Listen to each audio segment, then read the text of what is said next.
అధ్యక్ష, ఏ ప్రశ్నకు సమాధానం లేదండి.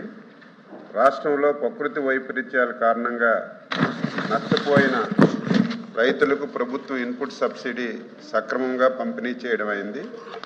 బి ప్రశ్నకు సమాధానం ఈ ప్రశ్న ఉత్పన్నం కాదు. సి ప్రశ్నకు సమాధానం ఈ ప్రశ్న ఉత్పన్నం కాదు. అరుణ్ గారు. అధ్యక్ష, మంత్రి గారి సమాధానంతో సంతృప్తి పడకుండా మంత్రి గారు వాస్తవాలు దాస్తారన్నది యథార్థం. అధ్యక్ష, ఈ ప్రభుత్వం వచ్చిన తర్వాత సుమారు 17 సార్లు ప్రకృతి వైపరీత్యాలు వచ్చినాయి అధ్యక్ష. అందులో భాగంగా సరే తుఫాన్లు వస్తాయి, వర్షాలు వస్తాయి, నేషనల్ కెలామిటీస్ వస్తాయి. ఈ వచ్చినప్పుడల్లాగా ఈ రాష్ట్ర ప్రభుత్వం, కేంద్ర ప్రభుత్వం రైతులను ఆదుకోవాలి అధ్యక్ష.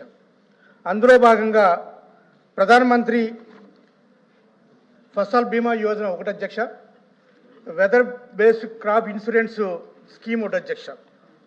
ఈ 2 స్కీమ్స్ ఉండి కూడా అధ్యక్ష, ఎవరైతే రైతులు పంట నష్టపోతున్నారో ఆ రైతులకు పంట ప్రీమియం స్టేట్ గవర్నమెంట్ చెల్లించకుండా ఉండటం వల్ల రైతులందరూ కూడా చాలా నష్టంలో ఉన్నారు అధ్యక్ష.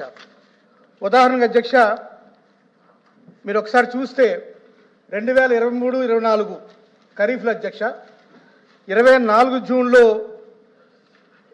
24 జూన్లో ఖరీఫ్కి గవర్నమెంట్ ప్రీమియం కట్టాలి అధ్యక్ష. కానీ ప్రీమియం కట్టలేదు అధ్యక్ష. 834 కోట్ల రూపాయలు ప్రీమియం గవర్నమెంట్ కట్టాలి అధ్యక్ష. కానీ గవర్నమెంట్ కట్టలేదు అధ్యక్ష. దానివల్ల రైతులు ఆ సంవత్సరంలో 1324 కోట్లు నష్టపోయారు అధ్యక్ష.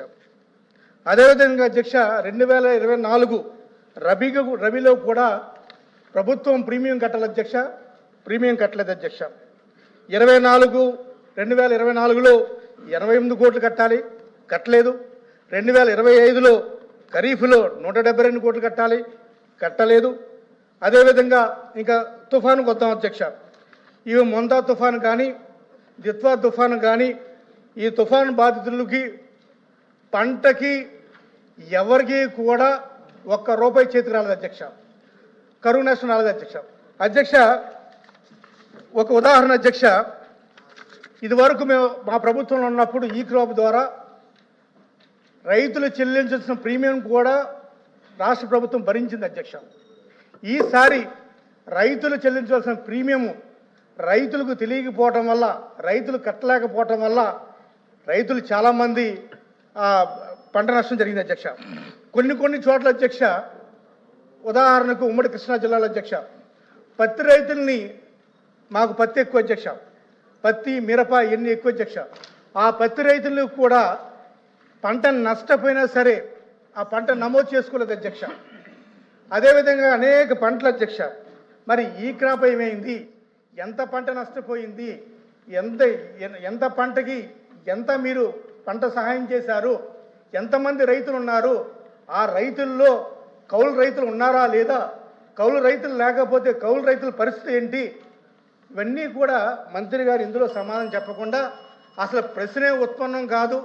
అందరికీ మేము ఎవరైతే పంట నష్టపోయారో తుఫాన్ బాధితుల వల్ల, లేకపోతే నేషనల్ కెలామిటీస్ వల్ల, నేషనల్ డిజాస్టర్ వల్ల పోయామని చెప్తారు.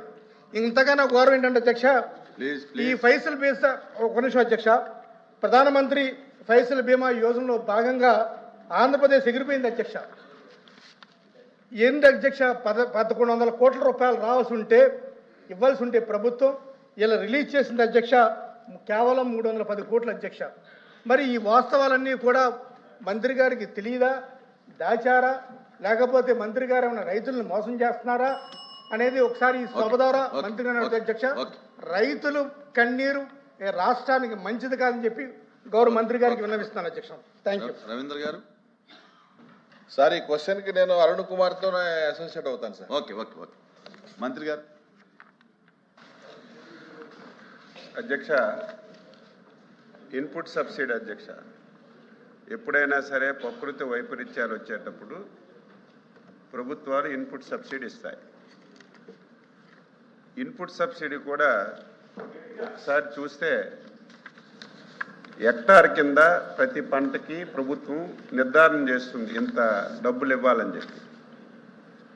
అధ్యక్ష, పత్తి, వేరుశెనగ, వరి, చెరుకు అధ్యక్ష 2014 వరకు ఒక హెక్టార్కి 12,000 రూపాయలు ప్రభుత్వాలు ఇచ్చాయి అధ్యక్ష.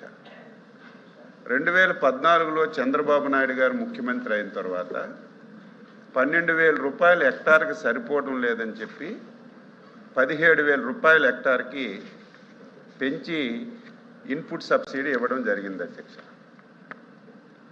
ఈ దేశంలో కానీ ప్రపంచంలో కానీ ఒకసారి ఇన్పుట్ సబ్సిడీ ఏ ప్రభుత్వాలు ఇచ్చినా సరే పెంచకుండా ఉంటారు. ఒకవేళ పెంచాలంటే రూపాయి 2 రూపాయలు పెంచుతారు అధ్యక్ష. గత 5 సంవత్సరాలు రివర్స్ ప్రభుత్వం నడిచింది. ఎంత బాధ కలిగిందంటే ఈరోజు మాట్లాడుతున్నారు. వాస్తవాలు వినండి, మీరు అడగండి, మళ్ళీ మీరు అడగండి. ప్రతి దానికి ఆన్సర్ చేయడానికి సిద్ధంగా ఉన్నాను, అడగండి. చంద్రబాబు నాయుడు గారు ఒక హెక్టార్కి పత్తి, వేరుశెనగ, వరి, చెరక్కి 17,000 రూపాయలు హెక్టార్కి ఇస్తే ఈ పెద్ద మనుషుల పరిపాలనలో 17,000 నుంచి మళ్ళీ 12,000కి తగ్గించారు అధ్యక్ష.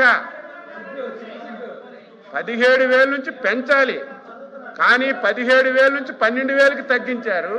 వీళ్ళు మళ్ళీ ఇక్కడికి వచ్చి రైతుల గురించి మాట్లాడుతుంటే బాధ కలుగుతుంది అధ్యక్ష. మళ్ళీ మేము అధికారంలోకి వచ్చాము అధ్యక్ష. 2019లో అధికారంలోకి వచ్చిన తర్వాత ఫస్ట్ విజయవాడలో బుడమోర వరదలు వచ్చాయి అధ్యక్ష. మీ అందరికీ తెలుసు, చాలా వరకు రైతులు నష్టపోయారు. ఆ రోజు ఆలోచన చేసి 12,000 రూపాయలు ఉన్నటువంటి నష్టపరిహారాన్ని ఈ పంటలకి ఏవైతే నేను చెప్పానో, మేము 17,000 ఇస్తే మీరు 12,000కి తగ్గించారు. 12,000 రూపాయలు ఉన్నటువంటి నష్టపరిహారాన్ని 25,000 రూపాయలకి పెంచాం అధ్యక్ష. మొన్నను జీవో కూడా ఇచ్చాం.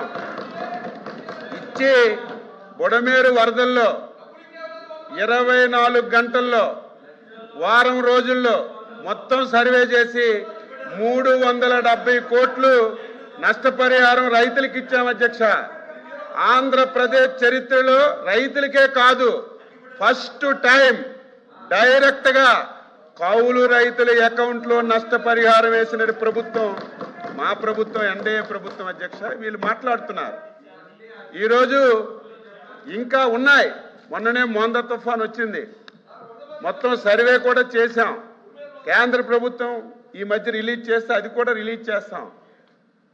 ఇంతవరకు రాష్ట్ర ప్రభుత్వం 5-6 తుఫాన్లు వస్తే ఒక తుఫాన్కి 25 కోట్లు, ఒక తుఫానికి 34 కోట్లు, ఒక తుఫానికి 310 కోట్లు రిలీజ్ చేసి రైతులకు ఇచ్చాం అధ్యక్ష. మొన్న మోందా తుఫాన్ పెండింగ్ ఉంది, కేంద్ర ప్రభుత్వం రిలీజ్ చేసిన వెంటనే అది కూడా ఇవ్వడం జరుగుతుందని చెప్పి సభ్యులకు తెలియజేస్తున్నాను అధ్యక్ష. ఇక పంటల బీమా అధ్యక్ష, ఈయన మీద ఎంత తక్కువ మీరు మాట్లాడితే అంత గౌరవం మీకు ఉంటుంది అధ్యక్ష. పంటల బీమా అధ్యక్ష ఎంత దారుణంగా అంటే, కనీసం ఆ రోజు పరిపాలించినటువంటి పాలకులకి తెలియకపోయినా సరే అధికారులైనా గడిట సలహా ఇవ్వాలి. ఆ రోజు కేంద్రం రాష్ట్రం రైతు కలిసి బ్రహ్మాండంగా పాలసీ ఉండేది అధ్యక్ష. అన్ని రాష్ట్రాలు ఎంటర్ అయ్యాయి. కేంద్ర ప్రభుత్వం ప్రధానమంత్రి ఫసల్ బీమా యోజన, రాష్ట్ర ప్రభుత్వం రైతు కలిసి ఇన్సూరెన్స్ కార్యక్రమం ఉండేది. వీళ్ళు, నేను ఉన్నది చెప్తున్నాను, వాస్తవాలు కాకపోతే మీరు ప్రశ్న వేయండి, మళ్ళీ దానికి ఆన్సర్ చెప్తాను. ఈరోజు అటువంటి బ్రహ్మాండమైనటువంటి బీమా పథకం ఉంటే వీళ్ళు గొప్పలకు పోయి ఉచిత బీమా అని పెట్టారు అధ్యక్ష. ఉచిత బీమా అని పెట్టారు. రాష్ట్ర ప్రభుత్వమే ఒక ఇన్సూరెన్స్ కంపెనీ పెట్టింది. ఎవరు ఒప్పుకుంటారు అధ్యక్ష? కంపెనీ పెట్టడానికే వీలు లేదని చెప్పి ఒప్పుకోలేదు అధ్యక్ష. అటు కేంద్ర ప్రభుత్వం ఇచ్చిన స్కీమ్లో లేరు, వీళ్ళు కూడా లేరు. ఒక్క సంవత్సరం అధ్యక్ష, ఒక్క సంవత్సరం ఇన్సూరెన్స్ ఇచ్చారు అధ్యక్ష. ఎప్పుడు ఇచ్చారు? శాసనసభలో మేమందరం ఉన్నాం, 22 మంది శాసనసభ్యులు ఉన్నాం. ఇన్సూరెన్స్ మేము ఇస్తున్నామని చెప్పారు, మీరు ఇవ్వలేదని చెప్పాం, మీరు కట్టలేదని చెప్పాం. మేము ఆధారాలతో సహా చూపించాం. మీరు కట్టామని టోటల్గా బుల్డోజ్ చేశారు. ఆ రోజు ప్రతిపక్ష నాయకుడిగా చంద్రబాబు నాయుడు గారు ఆయన రాజకీయ జీవితంలో మొట్టమొదటిసారి పోడియం దగ్గరికి వెళ్ళారు అధ్యక్ష. పోడియం దగ్గర కూర్చున్నారు. ఆవేళ మీరు అబద్ధం ఆడుతున్నారు, రైతులకు అన్యాయం చేశారని చేస్తే ఆ రోజు రాత్రికి రాత్రే ప్రభుత్వం నుంచి ఇన్సూరెన్స్ ఇచ్చి 1 సంవత్సరం ఇచ్చేది అధ్యక్ష. వీళ్ళు పాపం వల్ల కేంద్ర ప్రభుత్వంలో మళ్ళీ చేరారు. ఏదైతే కొత్త స్కీమ్లో వీళ్ళు చేరారు అధ్యక్ష. రాష్ట్ర ప్రభుత్వం కొత్త ప్రధానమంత్రి ఫసల్ బీమా యోజన ఇన్సూరెన్స్ స్కీమ్లో చేరారు అధ్యక్ష. చేరారు. ఉపయోగం ఏముంది? రాష్ట్ర ప్రభుత్వం మంత్రి గారు brief చేయండి. ప్రధానమంత్రి ఫసల్ బీమా యోజనలో చేరి ప్లీజ్ రాష్ట్ర ప్రభుత్వం కట్టవలసిన డబ్బులు అధ్యక్ష 3 సంవత్సరాలు 3 పైసలు కూడా కట్టలేదు అధ్యక్ష. అదేదో అచ్చెన్నాయుడు గారు నేను చెప్పడం కాదు, సాక్షాత్తు భారత పార్లమెంట్ లో వ్యవసాయ శాఖ మంత్రి ఆ రోజున్నటువంటి ప్రభుత్వం ఇన్సూరెన్స్ కి రాష్ట్ర ప్రభుత్వం ఓటా కట్టకపోవడం వల్ల మొత్తం క్లోజ్ చేశారు అధ్యక్ష. ఈ రోజు ఎంత బాధ కలుగుతుందంటే దాదాపుగా 2000 కోట్లు వీళ్ళు కట్టకపోవడం వల్ల మొత్తం పోర్టలంతా ఓపెన్ అవ్వడం లేదు. మళ్ళీ ఈ రోజు మేము వచ్చి ముఖ్యమంత్రి గారు ఒక సబ్ కమిటీ వేశారు అధ్యక్ష. సోదరులు మనోహర్ గారికి, నాకు, మా ఫైనాన్స్ మినిస్టర్ గారికి మేము ముగ్గురం మళ్ళీ కూర్చొని పాత విధానాన్ని తీసుకొచ్చాం. రైతులు, కేంద్ర ప్రభుత్వం, రాష్ట్ర ప్రభుత్వం కలిసి మళ్ళీ ఆ స్కీమ్లోకి తీసుకురావాలి. దానికి కూడా మేము ఉచిత బీమా పెట్టాం. ఈ ప్రభుత్వం ఎత్తేసిందని. ఎందుకు పేరుకు ఉచిత బీమా ఇవ్వండి? అందులో రైతుకి అధ్యక్ష 2%, 5% వాళ్ళు కడితే మిగతాదంతా రాష్ట్ర కేంద్ర ప్రభుత్వాలు ఇస్తున్నాయి. ఈరోజు అందులో చేర్చి ఇన్సూరెన్స్ కార్యక్రమం చేస్తాం. మీరు అనేటట్టుగా మోందా తుఫాన్ నష్టపరిహారం ఉంది, కేంద్ర ప్రభుత్వం రిలీజ్ చేస్తే అది కూడా ఇస్తాం. మీరు రైతుల గురించి కానీ దాని గురించి కానీ ఎంత తక్కువగా మాట్లాడుకుంటే అంత గౌరవం ఉంటుందని చెప్పి మీకు తెలియజేస్తున్నాం. క్వశ్చన్ నెంబర్ 14363 టీజీ భరత్ గారు.